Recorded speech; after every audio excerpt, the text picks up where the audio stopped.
Design is starting to get a seat at the table across a lot of industries. Originally viewed by many business leaders as a way to make a product more aesthetically pleasing, it's now recognized that bringing designers into product and engineering decisions early in the process to help at a strategic level can be critical to the success of products in the marketplace. But it's still rare that companies have a designer in the C-suite. Perhaps that's starting to change. With leaders like Meriah Garrett, Chief Design Officer of USAA, leading the charge, designers are being given a literal seat at the table for important business decisions at the executive level. On today's podcast, we chat with Meriah about why we're starting to see more designers in the C-suite, how she's grown her team by an order of magnitude over the past year, and how the mission of USAA influences the work her team does. So, if you've ever wondered what it's like to be the leader of a design team at a company with over 30,000 employees, sit back and enjoy this chat with Meriah Garrett. I've worked with lots of search firms, both as a leader searching for new talent for my teams, and as an individual exploring new steps in my career. But I trust none more than Wirt & Company. Since 1995, Wirt & Company has been the design community's most trusted search firm, co-founded by a designer and led by a CEO who has in-house operational startup experience. Wirt & Company is guided by the principle that creative leadership is essential to business success. They've helped some of the most admired brands from early-stage startup to Fortune 500 build world-class creative teams. We're talking about companies like Airbnb, the New York Times, the Four Seasons, Notion, Figma, Google, Cartier, and Fair. Not bad. If you're looking for a partner to help you find the right person for a critical role, look no further than Wirt & Company. And if you're looking for your next design leadership role, Wirt & Company will guide you through the process as a friend and a champion throughout your journey. They take the time to get to know you, to understand what you need professionally and personally. Whether you're looking for your next role or your next team member, Wirt & Company can help you find a meaningful relationship. Visit wirtco.com to learn more and get in touch. That's WERTCO.com. Support for Design Better comes from Gusto, who make running a small business easy. Get 3 months free at gusto.com/designbetter once you run your first payroll. Running a small business is hard work, especially all of the payroll, quarterly tax filing stuff, and HR things. I'd rather be focused on my business and my customers than dealing with the administrative duties. But Gusto makes it easy. They automate the complicated parts of running a business. With Gusto, I never miss federal or state payroll tax filings. And I love the time off requests and time tracking tools. Gusto even offers a small group health insurance option for nearly any budget. When you run into issues you need help with, their HR experts are ready to help. It's a very well-designed product, easy to use, and great emotional design that will put a smile on your face. Design Better listeners get 3 months free once they run their first payroll. Just go to gusto.com/designbetter. That's gusto.com/designbetter. Meriah Garrett, Chief Design Officer of USAA, leads a diverse team of designers and researchers at a well-regarded, mission-driven company with a lengthy history of serving America's armed forces. Before her role at USAA, Meriah worked at the design firm Frog as a creative director and began her career as a freelance designer in the mid-1990s. Meriah Garrett, welcome to the show. Thanks, you guys. Thanks for having me. We are excited to have you here, and wanted to start off with an earlier part of your career at Frog, and we're curious, how does your time working at a design consultancy with a multitude of different types of clients inform the way that you now work with the various teams and stakeholders at USAA? Tremendously. I mean, I had a career before Frog. I was in startups. I was at a company that made consumer electronics, but really, Frog was shaped my entire outlook on design because of the diversity of program that I was able to experience, and also just the quality of the designers that I was around. So my prior experience in product companies was really valuable because I worked so tightly with development teams, and I was able to understand Agile and know what it took to actually deliver production-ready design, assets and those kind of things. But the time at Frog shaped my thinking more than anything else. And seeing the way that we would approach really different problems and being thrown into these circumstances where you are coming with this set of tools. And this is one of the things that I really like as a designer, right? Your job is essentially to build out your tool belt. And then to be able to have this pattern recognition where you see a problem and you know the tools to whip out at that given moment. Oh my gosh, this needs generative research, or, oh, there might be some cognitive dissonance here, so I'm going to do participatory design. This kind of, we should do this kind of a concepting workshop because we're going to get the most out of this type of partner in this way. And so building that kind of pattern recognition happens a lot faster when you're able to have exposure to so many more problems. Right. It's pretty fascinating that you have a C-level position at USAA. You're chief design officer. We just don't see too many CDOs these days. I'm curious, how does having design present in the C-suite at USAA, how does that influence what's happening and the way that the company thinks about design?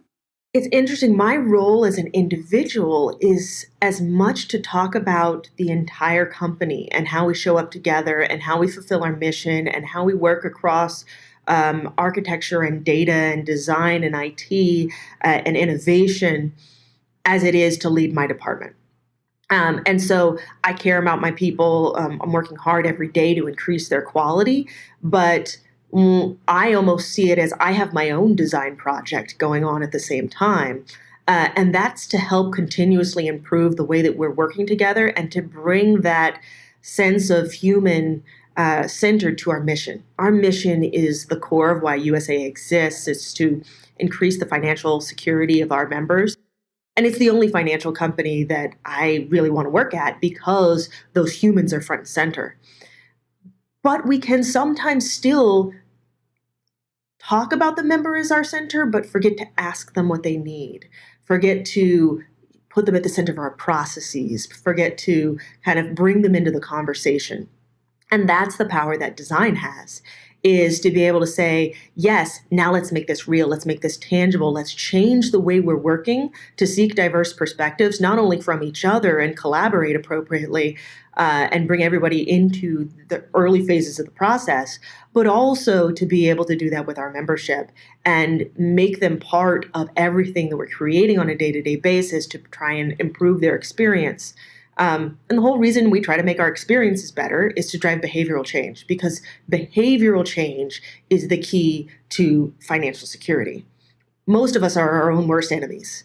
And we deal with people on a day-to-day basis who have a really broad sense of financial literacy. And our job is to be able to meet them wherever they are and provide the services that they need. USAA started out serving officers. It was a company that was founded by officers for each other because they couldn't get insurance from anybody else. And now we do banking, insurance, investments, but it really is that holistic idea of how do you make a person, a family, a whole unit more financially secure? And that's a very complex and emotional space. Security is a transient thing that often my definition of it is changing. Yeah, absolutely. So this position as a CDO, is that a relatively new position at USAA? Was there some tipping point or something where the company said, you know what, we need to invest in design, and to do that well, we need to have representation at the top? Yeah. So it is a brand new position. It didn't exist before I joined the organization in the tail end of 2015. And I really put it to the vision of a few key executives. At the time, I was the president of the bank. My prior boss, because I've moved organizations a little bit, Carl Liebert, who's the COO, Wayne Peacock, who's now the president of the property and casualty company, or kind of our insurance branch. These guys were seeing this moment of, listening to the market, Harvard Business Review, D-School, all these kind of confluence of inputs has been telling these large organizations for a very long time that design's a differentiator. And people have started to believe it, to want to take advantage of that differentiator. And for us, it was this moment where it aligned with everything we talk about missionally and had this opportunity to say, well, then let's start to show up in that way. And so while there were designers at USAA prior to my joining, and some very good, they weren't under a singular banner. They often were kind of reporting up through IT structures, which is fabulous. Obviously, design works really close with development, but there's value in that day-to-day tension of designing the thing that is best for the consumer versus the thing that is most technically feasible, right? The reason we talk about that Venn diagram of feasible, viable, desirable is because there's tension between those things. And so we need to have different voices at the table to help represent that tension and to drive that conversation in a balanced way. USA it's a big company, more than 30,000 employees, and you mentioned that you got some support from the top with design and investing in design. And how do you demonstrate a return on that investment? Yeah, I mean, I think that the real thing is, as much as possible, we try to involve our business partners and our delivery partners in the day-to-day so that they feel like it's not my team, it's their team. And that's down to how we're structured. So yes, we brought design together into a centralized organization. But for me, it's actually less about centralized versus decentralized. And you'll hear really different philosophies on that at different scales of company. My point of view on it was we need to be centralized at this moment and for the next several years in order to mature our practice, in order to care for our designers who maybe before didn't have enough of a career path, had some points of frustration that needed resolution and care and feeding. But the way we try to show up on a day-to-day basis is completely deployed. So we do have centralized care and feeding. We do some of our design language system, in a centralized group, and try to create an environment of empowerment and tools that are, drive efficiency and reuse. But when we put teams out against work, and that prioritization is completely driven by the business, they should be thinking of the work they're showing up to do, improving the bill pay experience or rethinking total loss claims or driving a new business model around one-to-one advice. They need to be thinking about that as their first team. And so they come back to CDO as a well for almost a guild, right? A community of people that are like-minded and can support them and give them air cover in the moments where you need to push back because it's the right thing to do. And so I like to say that each of our experience owners, and that's kind of our name for product owners who are caring about all their touch points, hopefully think of that design team as theirs, even as much as I can think of them as mine.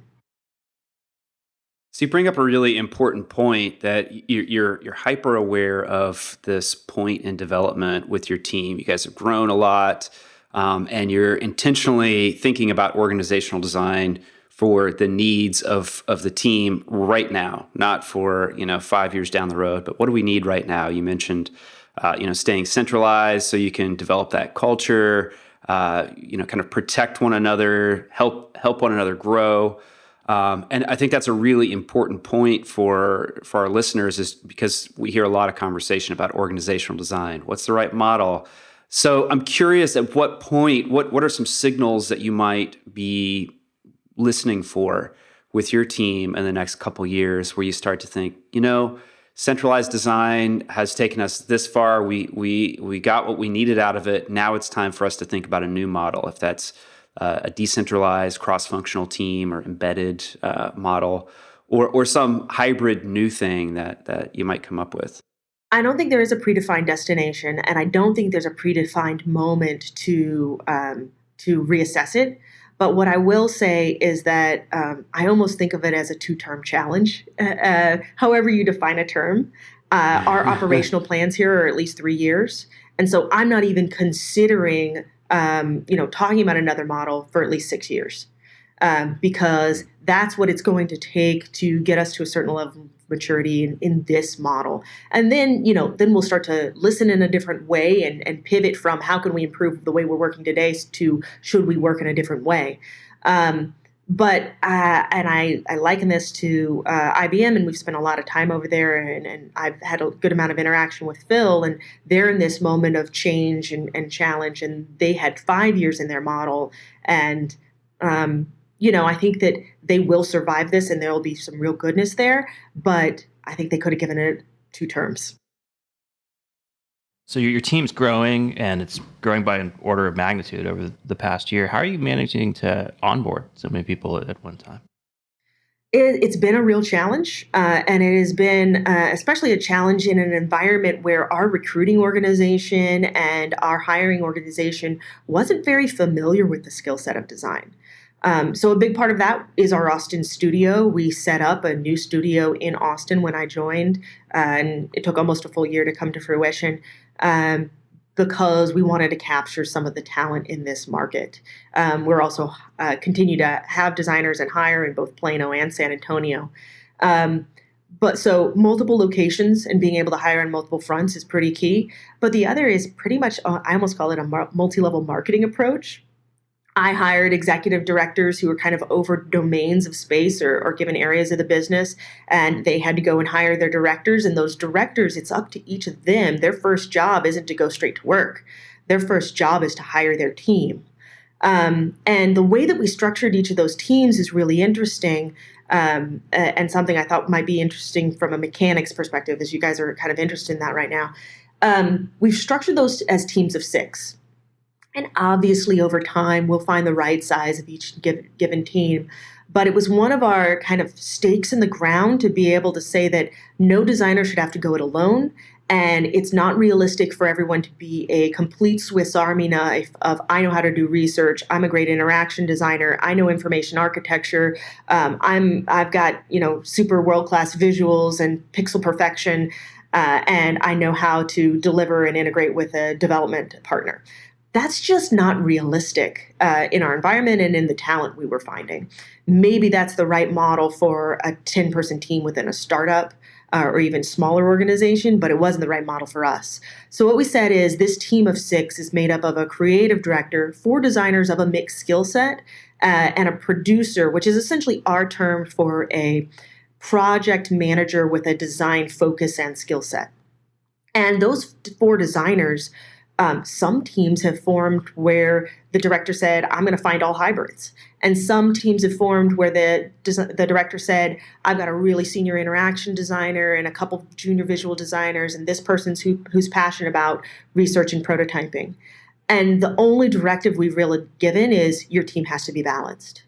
And that has given this more flexible structure for us to grow within, but also for a way to engage, because we have some work across the organization that's truly transformational. Think about, behavior-based insurance from scratch, and some work that is enhancements and improvements. And so let's fit a whole bunch of, fixes we need to do around money movement into this bucket of capacity. And being able to show up in this unified way, one, has made it realistic for us to scale faster, that we have this kind of reusable unit of 6, and we can talk about design teams as a more of a standardized unit, and map them against a certain number of agile teams, against a program team and an area of work. But also it's made it realistic for us to scale in terms of this multi-level marketing approach to hiring, because each director had this as their first goal, and didn't have to make anything. They got to, a month or 2 to just go hire, build, focus on it. That's brilliant. And the team structure sounds dreamy. I think that, a lot of our listeners would probably love to be in a situation like you described, where they've got other talented people picking up where their skills leave off. That makes for a great experience. One of the real goals was also, as we bring junior designers in, we don't have this kind of 3-month finishing school or extremely robust onboarding. We kind of get people into projects as quickly as possible. But one of the goals was also that I can see my career path within my immediate team. That I have people there to mentor me. Yes, I can seek other mentors that are cross team or cross functional area, any kind of way that makes sense to you. But that I have people within my team that are helping me grow on a day-to-day basis.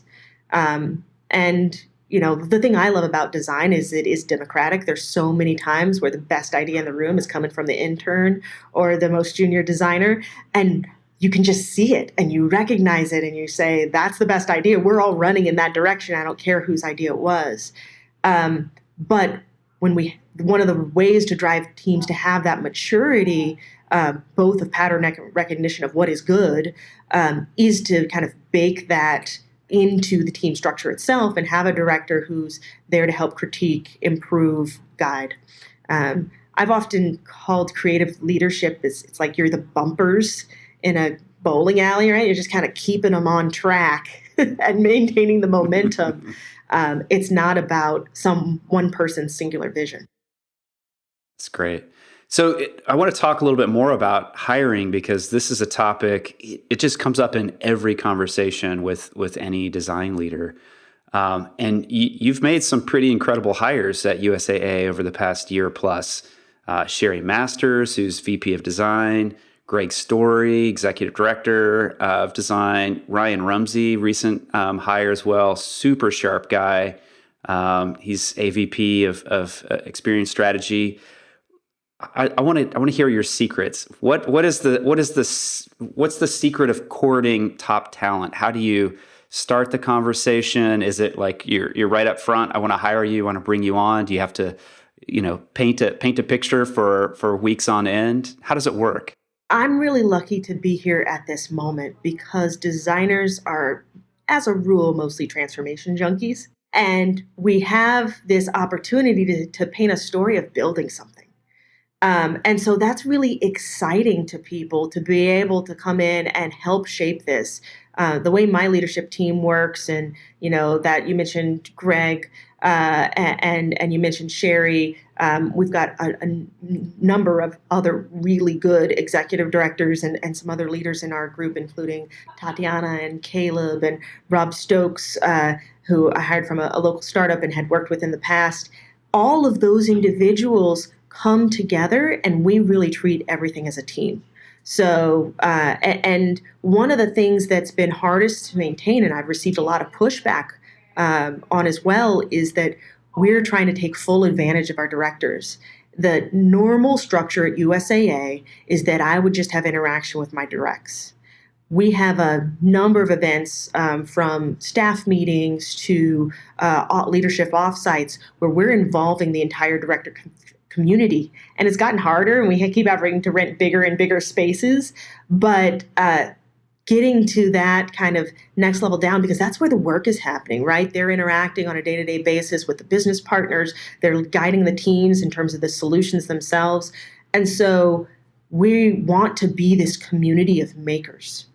And I think that sentiment of being able to talk about a moment of transformation, an opportunity to shape something, an inclusive environment where we're seeking those diverse perspectives, and that ability to lead through making, I think is something that's just inherently attractive. A lot of people are familiar with the brand of USAA, and we're for those who do know us, not everybody does, we're one of those beloved brands, kind of like Disney, who I got to work with in the past. And I think that it's one of the things that attracted me is it's wonderful to work for a company where people love you, right? Our NPS scores are through the roof.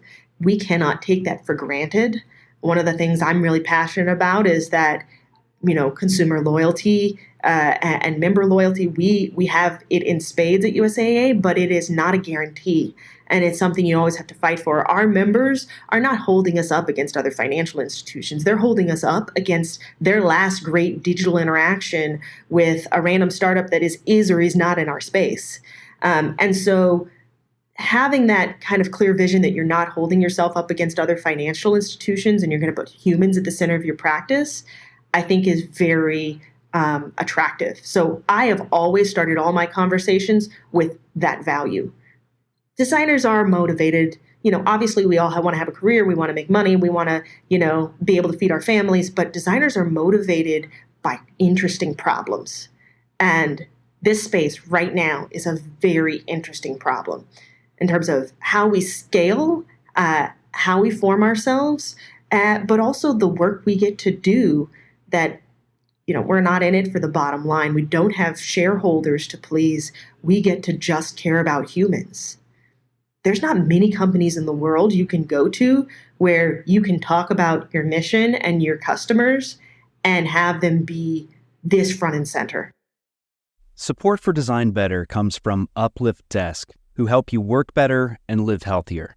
Eli and I log a lot of hours at our desks, which can be detrimental to one's health if you're not paying attention to ergonomics.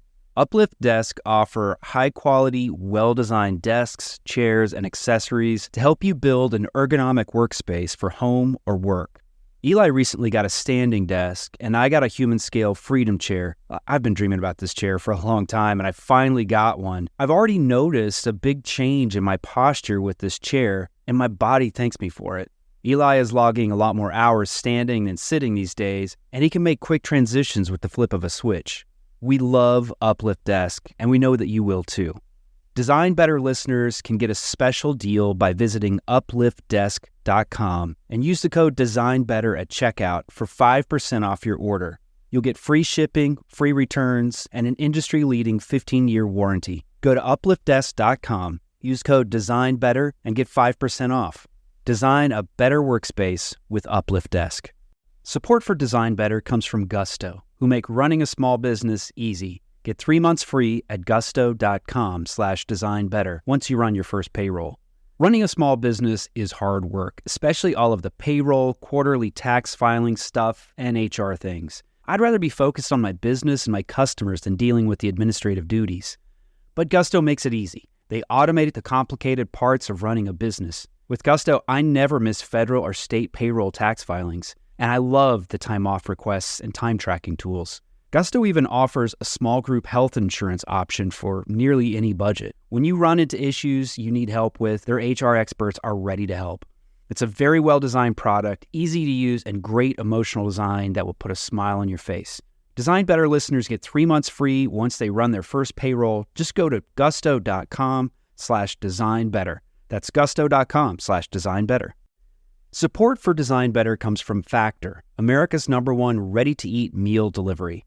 Design Better listeners can save 50% on their order at factormeals.com/designbetter50. Use the code DesignBetter50. You know what happens at my house when things get really busy? In the evenings, we turn to takeout, which can be expensive and it's not very good for our health. Lately, we're making a better choice at crunch time. We turn to Factor for chef-created, dietitian-approved meals that are ready to eat in just 2 minutes. We like the flexibility of Factor, too. You can change your order up every week with plans from 4 to 18 meals per week, or you can pause or reschedule your deliveries at any time. The meals are so tasty. My wife and I are huge fans, and I like their smoothies, too, which I find are perfect for a quick, healthy breakfast. Factor can help you eat well and feel good while focusing on your career and your family. Head to factormeals.com/designbetter50 and use the code DesignBetter50 to get 50% off your order. That's code DesignBetter50 at factormeals.com/designbetter50 to get half off your order. I think that's wonderful. And I'm lucky enough that my father-in-law is in the Navy, and so we're actually USAA members, and I really feel that brand love in a personal way. It's really the best financial institution that I've ever worked with as a customer. How does that mission of USAA influence the way that you work in a kind of day-to-day way? It's interesting because I'd like to say that it's driving us to talk to our customers in a different way and our members in a different way, but in reality, it's been new to try and advance that idea of design research here. And so I think that that's one of the things that design is really bringing is a connection to that membership in a way that we hadn't seen it manifest in the past. And so it's valuable because we're able to call upon the mission as motivation. But I think if anything, design has its own lens to bring of talking to humans and hearing past their statements into their needs. And, you know, it is very hard to just take research readouts out of another organization or out of an independent kind of party and turn that into inspired design and solutions. It's hard for our business partners. It's hard for us. And so I'm super passionate about the people who are coming up with the solutions have to be in the field. They have to talk to people.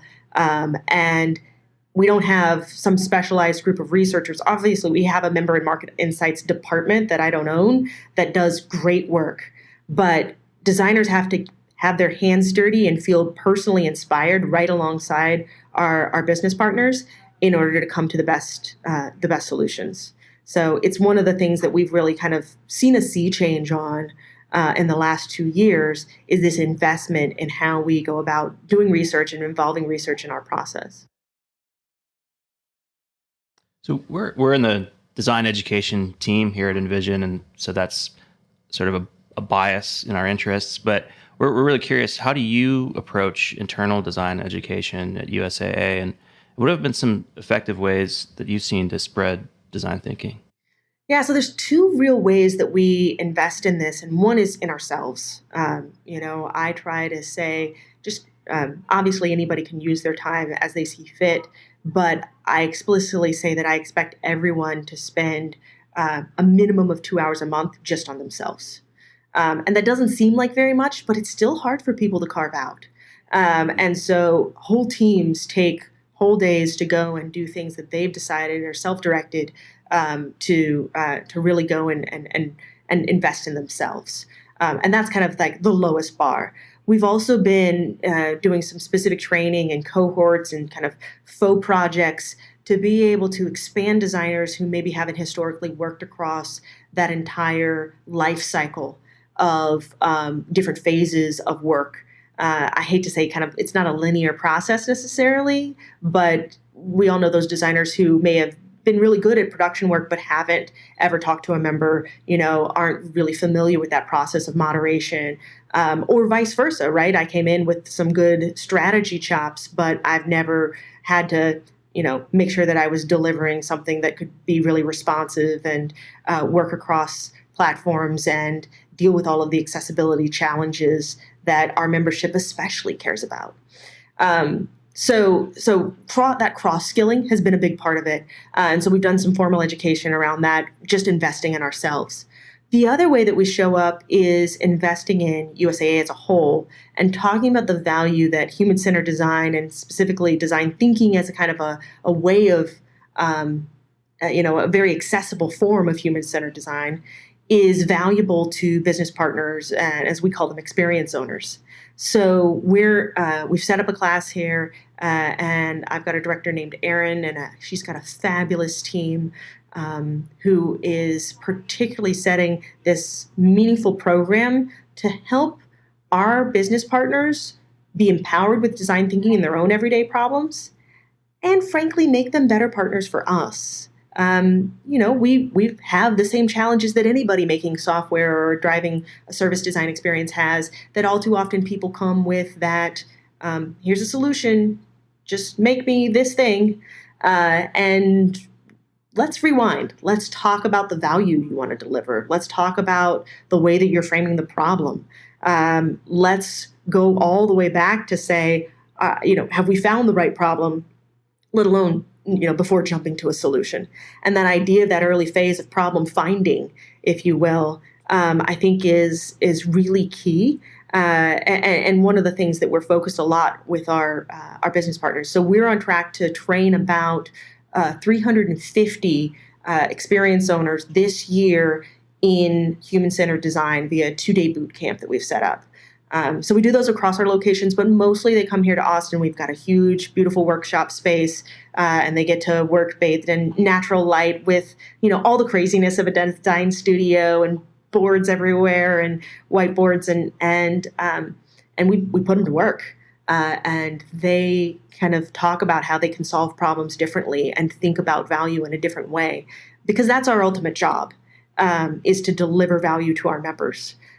Whether that value is through reduced cost, or that value is through enhanced experience, or more meaningful advice. There's a lot of different forms it can take, but that's what we're all here to give. That's fantastic. And you mentioned, the multiple studios that you all have. And you're doing things like boot camps to bring people together. CDO day, I had the pleasure of seeing, which was incredible. Thank you so much. Oh, it was so much fun. It was great to see, in San Antonio, bringing everyone from all the studios together, and you could feel the energy and excitement. But beyond that, these are special occasions, right? That bring people together, and there's cross pollination and connection that happens there. But how do you? One of the challenges of scale is day to day, keeping multiple studios unified, working together. What sort of measures do you take to keep everyone united? Our design language system is one of the big keys. When I first joined, we had a little bit more of a governance-based approach, and it wasn't going to scale. It wasn't scaling, right? It was a pain point for business partners as well as designers, and so we've really come at this from the perspective of tools, of being able to say that we're going to have a set of reusable components that are not just a style guide, that are instantiated as real life code, that we then also distribute as a set of sketch and envision templates that people can use and recompile, so that we're freeing them up to think about their problem in a different way, rather than always redesigning the phone number form field, as it were. And so by having more of those ingredients baked in a more mature way, we're not only starting to see benefits in terms of development efficiency, obviously, because the developer puts button on the page and all the behaviors are there, and it has the right focus state and alt text and all of those things. But also we're starting to see more consistency across the board. And we have a structure that we build these components, but then we also offer whiteboarding sessions and collaborative review sessions and critique that's very proactive. And so I use this team as a bit of a hub to be able to drive that consistency across. And their main goal is to not be governance, but also to talk about why we value consistency and why it's not appropriate to rethink every little component every little time, and that we should, as designers, be more free to think about those higher order problems. So of course it's important, the individual components of a page and what you click on and how you feel driven forward, but it's really important how you're structuring that information and the narrative you're telling across the time. I think the quintessential design skill set is becoming, and has been actually fairly, in my mind, for a long time, synthesis, right? We are almost this universal translator interface for business, customer, technical constraint. By giving things form, by turning function into form, we have this power to synthesize the world into something that feels actionable. And that is both a burden and a gift. But that should be the thing that we're all aspiring to. And that requires different skills around storytelling, facilitation. Your job is not just to put your headphones on and make that beautiful object. Your job is to listen to the world around you and drive new perspective on it. And so it's hard, but it's really attractive. And so the times that we're able to make that happen at its best, holding up those examples and sharing that in some one of our community meetups or other exchanges that we have is really key. So that aspect, listening to the world around you and that tie to empathy. So this is going to be one of those questions which feel free to strike out because it feels a little tangent maybe, but I was really touched by this. And when I was doing some research on your background, I found this video pitch for South by Southwest. And you spoke about how motherhood has made you a better designer. And I think having an example of a designer who's a leader at the C-level, but also talking about the impact of being a mom is just, even for me as a father, is just a great example. But could you also speak a little bit about how motherhood has made you a better designer? Yeah, I've been toying with for years, even before becoming a mom, this idea of designing yourself. And that we are at all times deciding how we interact with the world. and deciding, not in a manipulative Machiavellian way, but deciding how we show up, and that the power to be thoughtful of the way that we engage with others is inherently, what makes us human, and what is driving some of our evolution, and why. So I call it designing just because design is my hammer. So the world is a nail, including myself. But it's been really helpful to me in terms of coming into this organization and figuring out how to interact with my partners, and to have empathy for them as well as the membership. Oftentimes, designers are really good at having empathy for our customers and our consumers. We're sometimes pretty crappy at having empathy for our business partners and technical partners. And so that's something I put a lot of emphasis on in my organization. But I also think about how it relates to my personal life, and my relationship with my husband and my relationship with my children. And like all design, it only matters when it really gets into the world and you put it to good use and test it and bang on it and break it. And there's nothing like a toddler to, test my ways that I think I may have designed myself. But that connection between, you want to have a growth mindset with your kids. You want to not tell them everything's possible and you get a participation ribbon for everything, but that this idea of that trying matters. The way you approach a problem matters. The way you push yourself and engage with others matter. The same is true in design. And when you start to put that emphasis, not just on the craft is table stakes. We've got to make things that are feel good, that I want to touch, that I want to interact with.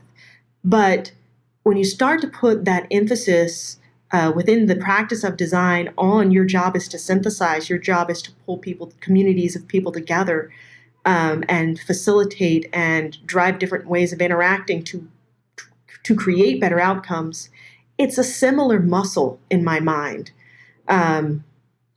There's also just personally, one of the hardest challenges I had coming into an organization of this scale is how much I have to repeat myself. Once upon a time, my job was to come up with really cool things and have fresh ideas every day. That is not my job anymore. My job is to repeat myself over and over and over again until it starts to have impact. And that is very much like being a mom. That's parenthood 101 right there. I have that conversation with my kids daily, I feel like. Yeah. I think it's really interesting, thinking about craft as table stakes, because it's what we as designers, we love to talk about it. It's so attractive, and it's the love that brought us into our careers. But those who do it well, they go beyond and they figure out the relationship piece. And, exploring this idea of design at scale, it shifts into just massive people problems, of trying to bring people together, get people to buy in, to be involved, to feel part of it. You're sort of touching on that point here. I'd like to go a little bit deeper about how you and your team, what specifically are some things that you do to bring people into design so they understand what you do, they value what you do, and also just like there's a simple awareness of what you're doing. Yeah. I think that the design education that we talked about, that's kind of the first building block. The second is just the way that you engage in the work itself, right? We never go away and have this kind of black box moment, hopefully, where we kind of magically came out with the solution on the other side. That's not going to get us as far as if we're bringing our partners along the journey. And so you can't bring everyone into the field if you're going to go and do design research all the time, but you can bring back those raw stories. You can have video and other mediums and put posters and pictures of your people that you talk to up on every wall. And you can start to, you're not going to solve all the problems in workshops, but it creates a feeling of inclusion and creates this kind of behind the scene picture of how the problems are being solved. And so I think that valuing those moments where we can bring our business partners, our technology partners into the process is really key. And frankly, at a financial institution, it goes all the way to your compliance partners. And that sounds like really strange to say, but I go and I talk to our compliance partners, be they in risk or, our third line of defense, and they're tired of being the office of no. They want to be involved in the solutions to help think of creative ways because all regulation is birthed out of the idea of consumer protection for the most part. And in a financial institution, regulation can't help but be part of your life and part of the equation. And so embracing that as an ingredient has been key.